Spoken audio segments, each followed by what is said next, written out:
What happens when someone reveals a secret they've hidden for years and their brother collapses right in front of millions? Stop the tape. Stop it right now. Dr. Phil's voice cut through the studio like a knife. The cameras froze. The crew stood paralyzed. And on stage, 32-year-old Marcus sat with his face buried in his hands, his entire body shaking with sobs that echoed through the silent studio. What his older brother David had just confessed would change everything. It had started as a typical Dr. Phil episode about sibling rivalry. The producers had brought Marcus and David onto the show because their family was falling apart. Their mother had called the show in desperation, explaining that her two sons hadn't spoken in 5 years, and she didn't know why. They used to be inseparable. She'd written in her application. Now they can't even be in the same room. Something happened, but neither of them will tell me what. The show had done its homework. Marcus, the younger brother, was a successful architect living in Seattle. David, 37, was a high school teacher in their hometown of Austin, Texas. On paper, they had everything going for them. But something had broken between them, and it was destroying their entire family. No one in that studio, not the producers, not the audience, not even Dr. Phil himself, was prepared for what David was about to reveal. The taping had started normally. Dr.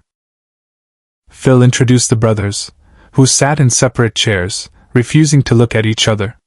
The tension was visible, thick enough to cut. So, Marcus, Dr. Phil began. Your mother says you won't even attend family gatherings if David is there. What happened? Marcus's jaw tightened. I can't be around him. That's all I can say. That's all you can say? Dr. Phil pressed gently. Your mother is 68 years old. She's terrified she'll die without seeing her sons together. And you can't tell her why? No, Marcus said flatly, his voice breaking. I can't. Dr. Phil turned to David. What about you? Can you tell us what happened? David sat completely still, staring at his hands. For a long moment, he said nothing. Then, barely audible. It was my fault. The studio went completely silent. Something in David's voice had shifted. This wasn't going to be about a fight over money or a girlfriend.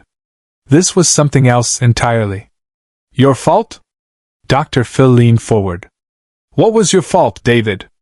David's hands began to tremble. He looked up, not at Dr. Phil, but directly at his brother. Marcus still wouldn't meet his eyes. Marcus, David's voice cracked. I need to tell you something. I've needed to tell you for 8 years, but I was too much of a coward. Marcus's head snapped up. Don't. Please don't do this here. I have to, David whispered. I can't carry this anymore. Dr. Phil, sensing something profound was about to happen, gave an almost imperceptible signal to his producers. The commercial break they planned was cancelled. Whatever was coming needed to happen now. It was November 15th, 2016. David began, and everyone in the studio could hear the weight of that date in his voice. Marcus, you remember? You just moved to Portland for your new job. You were so excited. You called me every day telling me about the projects you were working on, the apartment you'd found. You were finally living your dream. Marcus had gone pale. His hands gripped the arms of his chair. You asked me to check on Sarah while you were getting settled. David continued, his voice barely above a whisper now. You said you trusted me to make sure she was okay, that she wasn't lonely. At the mention of that name, Sarah, something broke in Marcus. His entire face crumpled. Don't, he whispered again. Please, David, don't. But David had already crossed the threshold. There was no going back. I went to your apartment to check on her. She invited me in. We talked. We had wine. David's voice was shaking now. And then I made the worst decision of my life.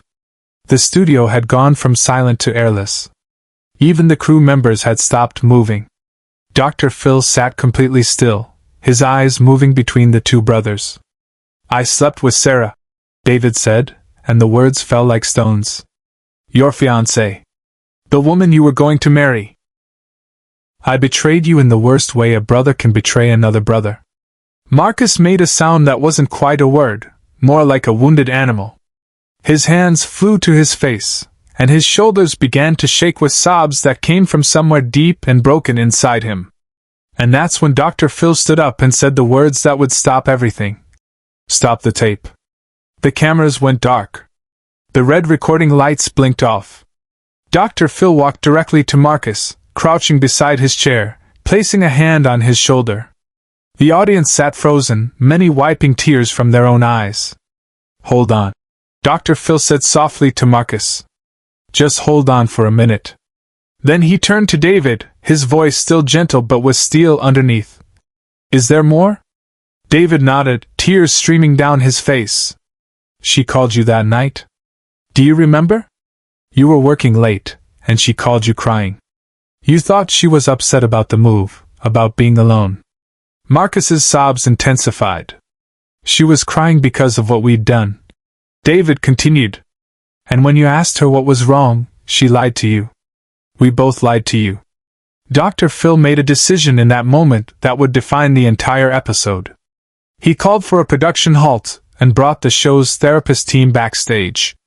I need you both to come with me, Dr. Phil said, his voice firm but compassionate. Right now. Off stage. The audience watched as Dr. Phil led both brothers through the side door, followed by two therapists and a producer. The studio remained in complete silence for what felt like an eternity, but was actually 12 minutes. When the cameras turned back on, the three men returned to the stage, but something had fundamentally changed. Marcus and David were now sitting closer together, though still not quite looking at each other. Subscribe and leave a comment, because the most powerful part of this story is still ahead. Dr. Phil addressed the audience first, his voice measured and clear. What you just witnessed is real pain. Real betrayal. And what's about to happen is real healing, or at least the beginning of it. He turned to Marcus. You've carried this for 8 years. Talk to me. Talk to everyone here. What happened after you found out? Marcus took a shaky breath, his voice raw from crying. Sarah told me 3 days later. She couldn't live with the guilt. She confessed everything, about David, about that night. And then she told me she couldn't marry someone whose family she'd destroyed. She left you, Dr. Phil said gently. She left, Marcus confirmed. And I couldn't tell anyone why. I couldn't tell my parents that David had done this because he's the golden child, you know? The teacher, the one who everyone respects. How do you tell your mother that her favorite son destroyed your life? David flinched visibly at those words. So instead, Dr. Phil continued, you cut David out completely. You removed yourself from all family functions. You built a wall. It was the only way I could survive, Marcus said. Dr. Phil paused, letting the weight of that statement settle over the studio. Then he turned to David with a look that carried 25 years of experience in these chairs. David, you said you couldn't carry this anymore. Why now? Why today? David reached into his jacket pocket and pulled out an envelope. It was worn at the edges, clearly handled many times. Because of this, David said, his voice breaking again. He held up the envelope for everyone to see. 3 weeks ago, I got diagnosed with lymphoma. Stage 3. The doctors gave me good odds, but suddenly I was facing the possibility that I might die without ever making this right. The audience gasped audibly. Marcus's head jerked up, looking at his brother directly for the first time since the confession. Inside this envelope, David continued, his hands shaking, is a letter I wrote to you 8 years ago. The day after it happened. I wrote it, sealed it, and kept it all these years because I was too afraid to give it to you. Too afraid to face what I'd done. He extended the envelope toward Marcus. For a long moment, Marcus just stared at it. In that letter, David said, tears streaming freely now, I tell you everything. How I hated myself. How I tried to tell you 100 times but couldn't find the words.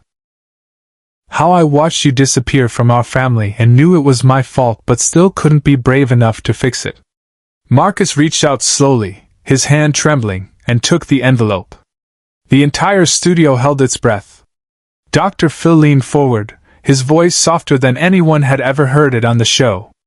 Marcus, you don't have to read that now. But I want to ask you something, and I want you to think carefully before you answer. Marcus looked up, the envelope clutched in his hands. Your brother betrayed you in one of the worst ways possible, Dr. Phil said. He took something that wasn't his and broke something sacred. Nothing can undo that. Nothing can give you back what you lost. Marcus nodded, tears still flowing. But, Dr. Phil continued, he's here now. He's sick, scared, and finally telling the truth. That doesn't erase what he did, but it's something. The question isn't whether you forgive him today. The question is, are you willing to try? The silence that followed was profound. Every person in that studio was holding their breath, waiting for Marcus's answer. Marcus looked at the envelope in his hands. Then he looked at David, really looked at him, for the first time in 8 years. I loved her, Marcus said quietly. I was going to marry her. When she left, something inside me broke. And knowing it was because of you. David, you weren't just my brother. You were my best friend. We shared everything. And you took the one thing I asked you to protect. David's face crumpled. I know. God, Marcus, I know. There's no excuse. Nothing I can say will ever make it right. No, Marcus agreed. Nothing will make it right. He paused, looking down at the envelope again. But you're my brother, Marcus continued, his voice barely audible. And you're sick. And I've spent 8 years hating you so much that it's poisoned everything good in my life. I can't date anyone because I don't trust them. I can't get close to anyone because I'm terrified they'll hurt me the way you did. I've been so angry for so long that I forgot what it feels like to just breathe. Dr. Phil remained perfectly still, letting the moment unfold naturally.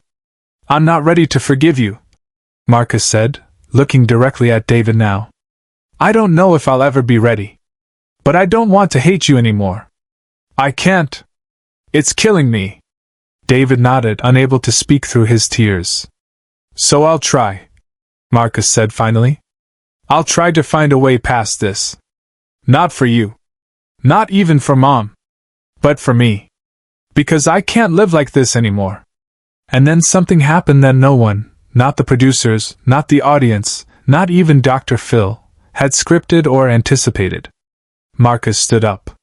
For a moment, everyone thought he was going to walk off the stage. But instead, he took 2 steps toward his brother. David looked up, shocked, as Marcus extended his hand. I can't hug you yet, Marcus said, his voice shaking.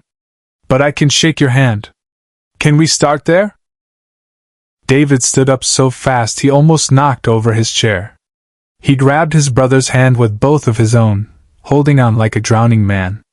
Thank you, David whispered. Thank you, Marcus. I'll spend the rest of my life, however long that is, trying to be worthy of this. I swear to you. The audience erupted. People were standing, crying, applauding. Even the cameramen were wiping their eyes. Dr. Phil stood beside the brothers, his hand on both their shoulders, and when he spoke, his voice carried the weight of decades of work in this exact space. This, he said loud enough for everyone to hear, this is what healing looks like. It's not pretty. It's not easy. It doesn't erase the past. But it's the first step towards something better than the pain you've both been carrying. He turned to address the camera directly, speaking not just to the studio audience but to everyone watching at home. If you're out there carrying a secret that's poisoning your life, or if you're the one who was hurt and you've built walls so high you can't see over them anymore, this is your permission to try something different. You don't have to forgive. You don't have to forget. But you can choose to stop letting the past destroy your future. He looked back at the brothers, still standing together, Marcus still holding that envelope, David still gripping his brother's hand. We're going to connect you both with our therapeutic team, Dr. Phil said. individual counseling for both of you, and eventually, if you're both ready, family therapy with your mother. David will also connect you with support resources for your cancer treatment. This isn't the end of your story, either of you. This is just the beginning of a different chapter. Share and subscribe. Make sure this story is never forgotten. The show ended with Marcus and David walking off stage together, not side by side, not with their arms around each other, but together. Small steps. The beginning of something. Dr. Phil watched them go, then turned back to the camera one final time. 25 years I've been doing this, he said quietly. And I still believe that truth, no matter how painful, is better than the lies we tell ourselves to avoid that pain. These brothers have a long road ahead. But today, they took the first step. And sometimes that first step is the hardest and the bravest thing you'll ever do. 3 months after that episode aired, Dr. Phil received a letter. It was from Marcus. The letter explained that he and David had been meeting weekly with their therapist. The process was slow, painful, and often felt like going backward before going forward. But they were doing it. They'd even had dinner with their mother, all 3 of them together, for the first time in 8 years. Marcus wrote that he'd finally opened the envelope David had given him. Reading it had made him cry for hours. But it had also helped him understand that David had been carrying his own torture for 8 years, living with guilt that had nearly destroyed him too. I'm not there yet, Marcus wrote.